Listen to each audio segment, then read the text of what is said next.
Hello, and welcome back to the Study English Online podcast, your warm, honest, and real space to grow your English through conversations that actually matter. I'm Sarah. And I'm David, and we are genuinely so happy you're here with us today. Whether you're listening on your commute, your lunch break, or lying in bed avoiding your responsibilities. David!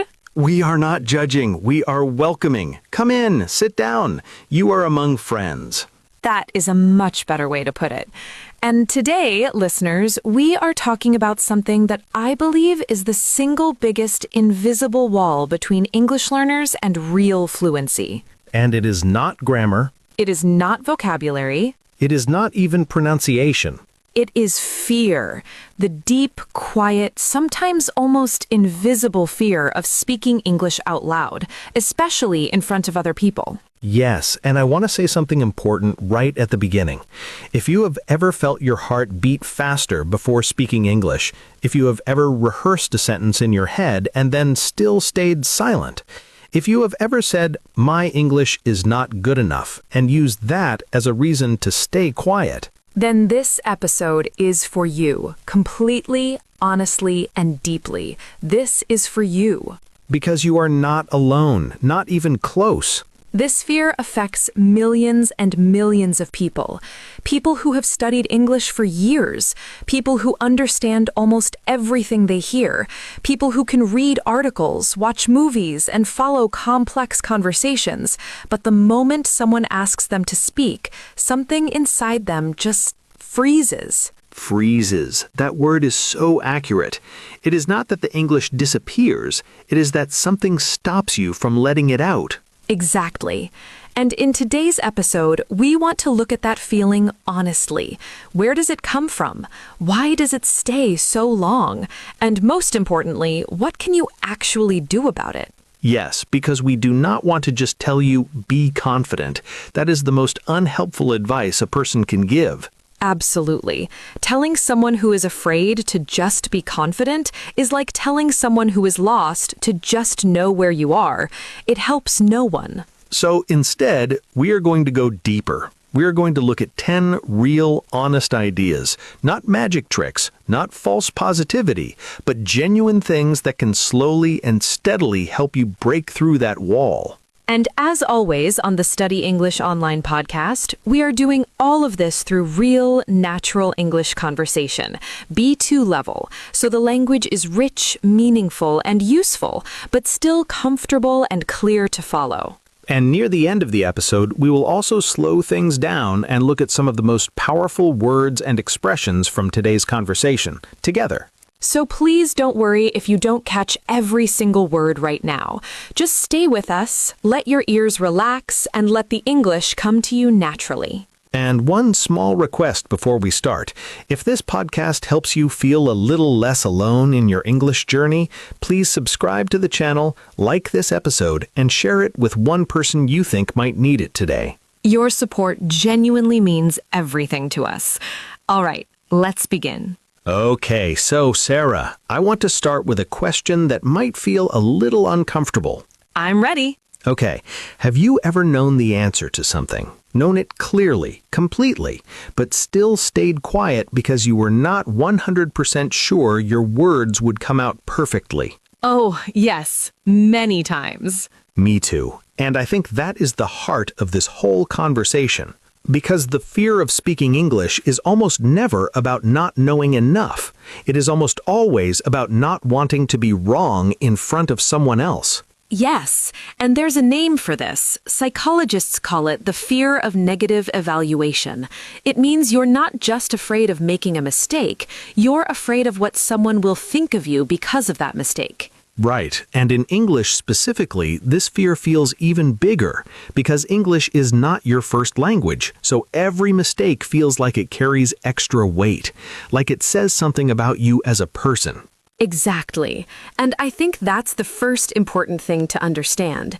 The fear is not really about English. The fear is about judgment, about being seen as less intelligent, less educated, less capable, just because your words came out in the wrong order. And that is so unfair, because the reality is the complete opposite. Yes, someone who is speaking a second or third language is demonstrating more cognitive flexibility, more courage, more effort than someone who has only ever used one language their whole life. But the mind does not always see it that way. The mind says, you made a mistake, and then immediately asks, what did they think of you? And that question, what did they think of me, can be absolutely paralyzing. Paralyzing, such a perfect word, because it doesn't just make speaking harder, it can make you completely still, completely silent, even when you have so much to say. So let's talk about how this begins, because I think understanding where the fear comes from is the first step towards loosening its grip.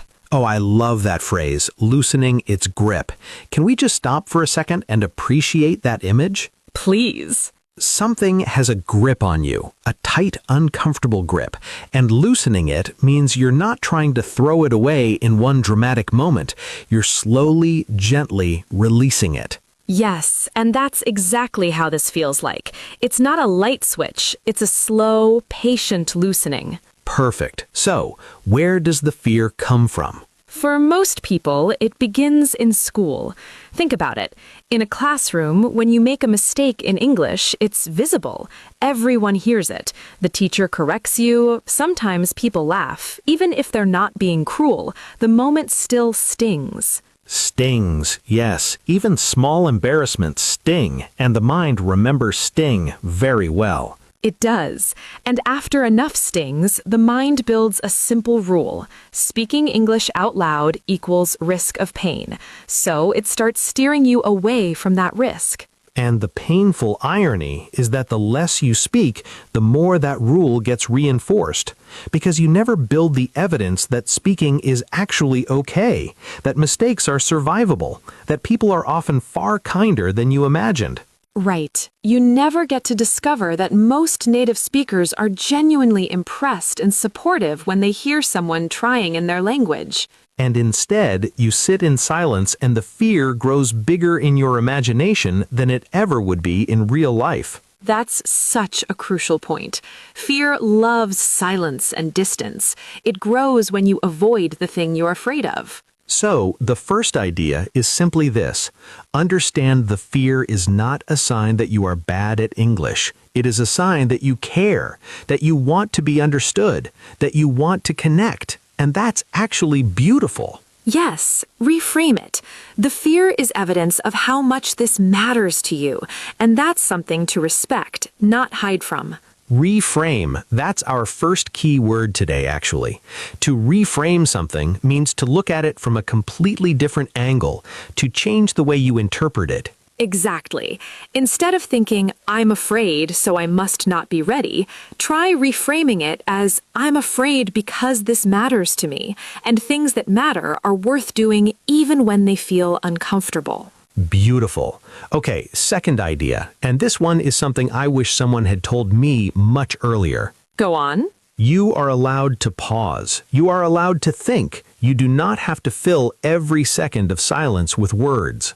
Yes, this one is so important. So many learners feel that if they pause, if they slow down, if they say or let me think, they have failed somehow. But native speakers pause. Native speakers say, and and actually wait. Real conversation has breathing room. Real conversation has pauses. And a thoughtful pause is actually a sign of intelligence. It shows that you are taking the conversation seriously, that you are choosing your words with care. Compare that to rushing through sentences nervously and stumbling over every word just to avoid silence, which actually sounds more confident. The pause. Always the pause. So the fifth idea is give yourself permission to slow down, take a breath, think. The conversation will wait. The right words will come. And if they do not come in exactly the form you wanted, that is okay too. Do your best with what you have. The attempt itself has value. The attempt itself has value. I want that on a poster. Let me write that down. Write it on your wall. Okay, sixth idea. And this is one I feel very strongly about. Tell me. Stop measuring your English against native speakers. Please stop it. Oh, yes, this is a trap so many learners fall into. It is one of the most damaging comparisons a learner can make, because a native speaker has had their entire life, from birth, to absorb this language. Every song, every lullaby, every argument, every joke, every bedtime story, all in English, from the very first moment of their existence. And you are comparing your 5 years or 10 years or even 15 years of study to that, to a lifetime of full immersion. And when you come up short in that comparison, which you almost certainly will, you interpret it as failure. But it is not failure. It's just an unfair measuring stick. Right. It would be like comparing someone who has been running for 2 years to someone who has been running their entire life and saying, you're a bad runner. Exactly. So the sixth idea is this: compare yourself to yesterday's version of yourself. That's your real competition. Not a native speaker, not a fluent friend, not some imaginary perfect version of yourself. Just yesterday's you. Are you a little more comfortable speaking today than you were last year? Are you understanding a little more than you were 6 months ago? Are you finding words a little faster than you were last week? That's progress. Real, meaningful, beautiful progress.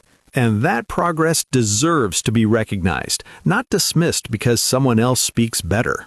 Yes, celebrate the small wins. They are building something real. All right, seventh idea. And I want to talk about something that I think is massively underestimated. What is it?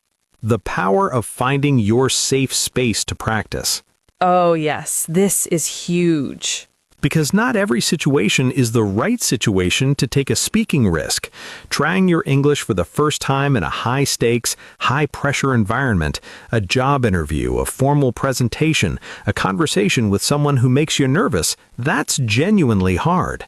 And if it goes badly, it can set you back emotionally, even if objectively the English was perfectly fine. So the seventh idea is find a low-pressure space first. This could be an online conversation partner, a language exchange app, a friendly local who is patient and kind, even talking to yourself in the mirror. Talking to yourself in the mirror sounds funny, but it's genuinely one of the most effective things you can do. Yes, because you can hear yourself. You can notice your rhythm, your hesitations, your pronunciation, and there's zero judgment. The mirror does not care about your grammar. The mirror is the most patient conversation partner in the world. It really is. And beyond the mirror, find your people. Find the English learners and speakers who make you feel encouraged, not judged, who celebrate your effort rather than highlighting your errors. Because environment is everything. You'll speak more freely in a supportive environment than you ever could in a critical one. So build that environment. Seek it out. Protect it. It's the soil your confidence grows in. I love that. Confidence needs soil. It needs the right conditions to grow. Okay, eighth idea. And this one connects deeply to something I hear from learners all the time. What do you hear? I understand everything, but I can't speak. And I always want to say that gap is completely normal, and there's a name for it. Yes, the input-output gap. You've spent most of your English time doing passive activities, listening, reading, watching, which are incredibly valuable, but they're input. They fill the tank. Speaking is output, and output requires a different kind of practice. It requires you to reach in, find the words, and push them outward in real time, under pressure, in the moment, without a pause button. And that's hard. It will always feel harder than listening, but it gets easier with repetition, with practice, with exposure. So the eighth idea is start deliberately balancing your input and your output. For every 30 minutes of listening, try to spend 5 minutes speaking, even if it's just summarizing what you just heard, in your own words, out loud.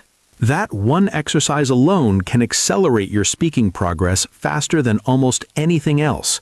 Because you're training the output muscle. You're creating new pathways between the knowledge you have and the words that come out. And over time, those pathways become faster, smoother, and more automatic. Exactly. So don't just consume, create. Speak. Even if no one is listening, speak.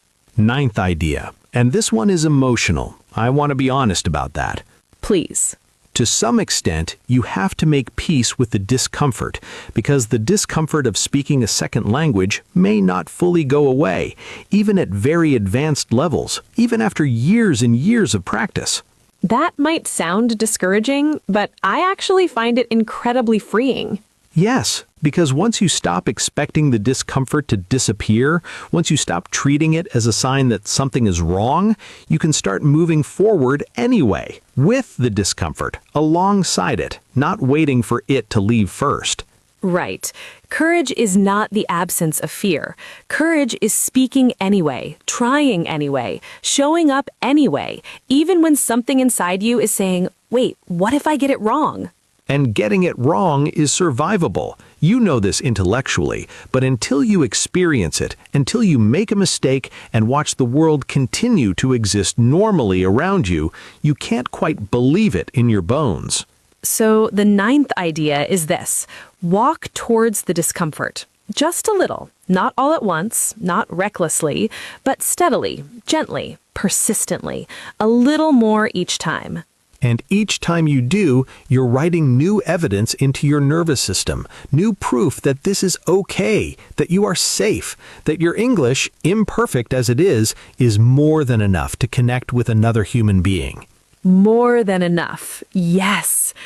And 10th idea, our final one, and it's perhaps the most important one of all. I feel like I need to sit up straighter for this one.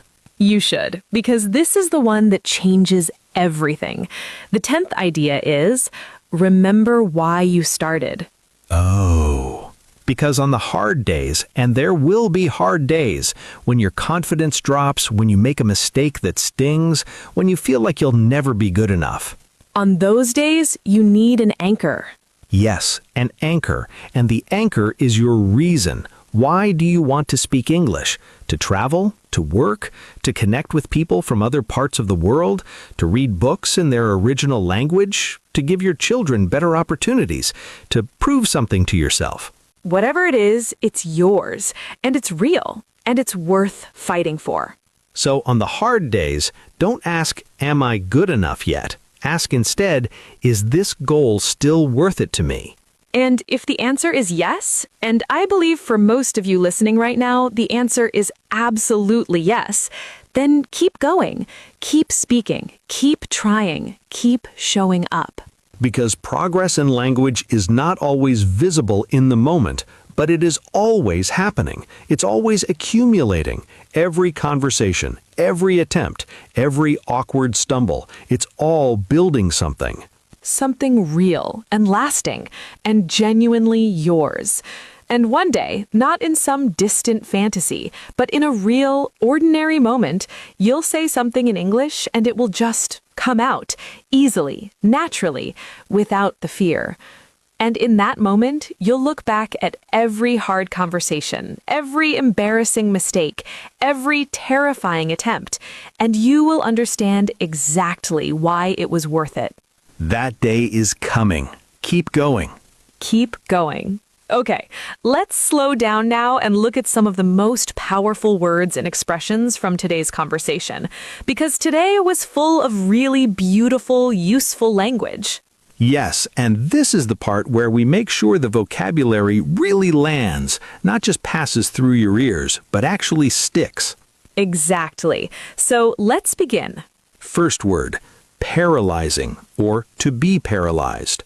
If something is paralyzing, it stops you from being able to move, think, or act. In today's episode, we used it to describe the feeling when fear stops you from speaking, even when you know the words. For example, the fear of making a mistake was paralyzing. Or, she wanted to answer, but the anxiety was completely paralyzing. You might also hear, I was paralyzed with fear, meaning completely frozen, unable to act. Repeat, paralyzing, paralyzed. Paralyzing. Next, a beautiful verb, to reframe. To reframe something means to look at it from a completely different angle, to change the story you were telling yourself about it. In today's episode, we said instead of seeing fear as a sign you are not ready, reframe it as a sign you care. For example, try to reframe failure as a learning opportunity. Or she reframed the difficult situation and felt much better. Reframing is a tool, a thinking tool, and once you learn it, it becomes incredibly powerful. Repeat, reframe. Reframe. Next, a very expressive phrase, to loosen its grip. If something has a grip on you, it is holding you tightly. To loosen the grip means to slowly release that hold, not all at once, but gently, gradually. For example, she worked hard to loosen fear's grip on her life, or understanding the problem helped him loosen its grip. This phrase is beautiful because it gives fear a physical quality. You can almost feel it. And loosening sounds much more human and realistic than getting rid of it completely overnight. Repeat, loosen its grip. Loosen its grip. Next, a key concept, the input-output gap. Input is what you take in, listening, reading, watching. Output is what you produce, speaking and writing.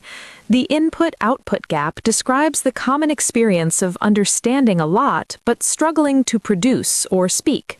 For example, many learners have a large input-output gap, or to close the gap, you need to practice output, not just input. This is an incredibly useful concept to know, because once you name the problem, you can start working on it specifically. Repeat, input-output gap. Input-output gap. Next, another expressive phrase, to sting. To sting means to cause a sharp, sudden feeling of pain, often emotional pain. Small embarrassments can sting. A careless comment can sting. Even a small mistake in front of others can sting. For example, his words stung even though he did not mean to be unkind. Or the embarrassment stung, but she kept going. Sting is a really vivid, honest word. It captures that feeling perfectly. Not deep, devastating pain, but a sharp little hurt that lingers for a moment. Repeat, to sting. It stung. Sting. Next, a very practical word, to accelerate. To accelerate means to increase speed, to make something happen faster. In today's episode, we said that practicing output can accelerate your speaking progress. For example, reading widely can accelerate your vocabulary growth, or the right practice accelerates fluency. Accelerate is a powerful professional word. You'll hear it in education, business, and everyday conversation. Repeat, accelerate. Accelerate. Next, a beautiful metaphor, an anchor. An anchor is the heavy metal object that keeps a ship from drifting away in the sea. But in everyday English, we use anchor to describe anything that keeps us stable, grounded, and connected when life feels uncertain. For example, her sense of purpose was an anchor during difficult times. Or, keep your reason close. It will be your anchor on hard days. Having an anchor, a reason, a value, a goal, is one of the most powerful things you can give yourself in any long journey, including learning a language. Repeat, an anchor. An anchor. Next, a very important phrase, to accumulate. To accumulate means to gradually collect or build up over time. Progress accumulates, experience accumulates, confidence accumulates. Even mistakes accumulate, and that's a good thing because each one teaches you something. For example, small daily practice accumulates into real fluency over time, or trust accumulates through small, consistent actions. Accumulate is a word that reminds us that progress is not always visible in the moment, but it is always happening. Repeat, accumulate. Accumulate. Next, a phrase we used several times, to show up. To show up means to be present, to appear, to make the effort, especially when it's difficult or uncomfortable. It's a deeply human phrase that carries a lot of emotional weight. For example, even on hard days, she showed up and kept practicing. Or, showing up consistently is more important than being perfect. To show up for something or for someone means you chose to be there even when it wasn't easy.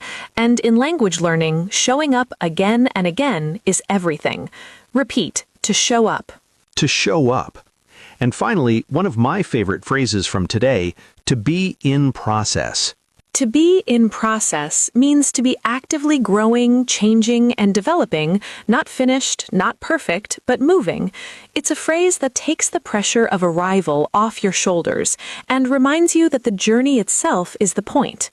For example, you don't have to be perfect, you are in process. Or, every learner is in process. The important thing is to keep moving. I love this phrase because it's both honest and compassionate. You are not broken. You are not failing. You are in process. And that's exactly where you're supposed to be. Repeat, in process. In process. Those are today's key words and expressions from the Study English Online podcast. And please, don't try to memorize all of them at once. Pick one or two that felt real to you today, that connected with something, and try to use them this week, in a sentence, in a message, in a conversation with yourself. Because that's how words truly become yours, not from a list, not from a flashcard, but from using them in a real, honest moment of your own life. So let's bring today together, because I want to leave you with something you can actually carry with you. Yes, today we talked about 10 honest ideas for breaking through the fear of speaking English, and I want to name them clearly one more time, simply, briefly. Understand that the fear is about judgment, not ability. Give yourself permission to speak imperfectly. Start smaller than you think you need to. Stop trying to be impressive, start trying to be understood. Give yourself permission to pause and think. Stop comparing yourself to native speakers, compare yourself to yesterday's you. Find your safe space and your people. Balance your input with your output, speak out loud.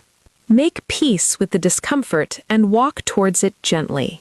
And remember why you started. Let your reason be your anchor. 10 ideas, 10 gentle, honest invitations. You don't need to do all of them at once. Even one small shift can change the feeling of an entire week.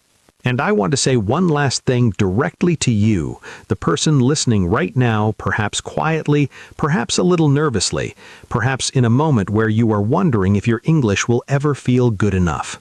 It will, not because someone promised you, but because you are here, because you are listening, because you are trying. And people who try, really try, always move forward. Maybe slowly, maybe with detours, maybe with many, many awkward sentences along the way. But always forward. Always forward. So keep going, keep speaking, keep showing up. You are in process, and that's exactly where you belong. And if today's episode gave you something, a thought, a feeling, a word, a reason to try again, we would absolutely love to hear from you in the comments. Tell us, what is the moment you feel most afraid to speak English? And what is one thing from today that you're going to try? Your answers don't need to be long or perfect. Even one honest sentence from you is a win, because, look, you're already practicing. You really are. And if today's episode helped you today, please like it, subscribe to Study English Online, and share it with one person in your life who is also on this English journey. Because sometimes the best thing we can do for someone we love is to say, hey, you're not alone in this. This is Sarah. And this is David, and you have been listening to the Study English Online podcast. Keep growing, keep speaking, and we'll see you in the next episode. Bye for now. Bye.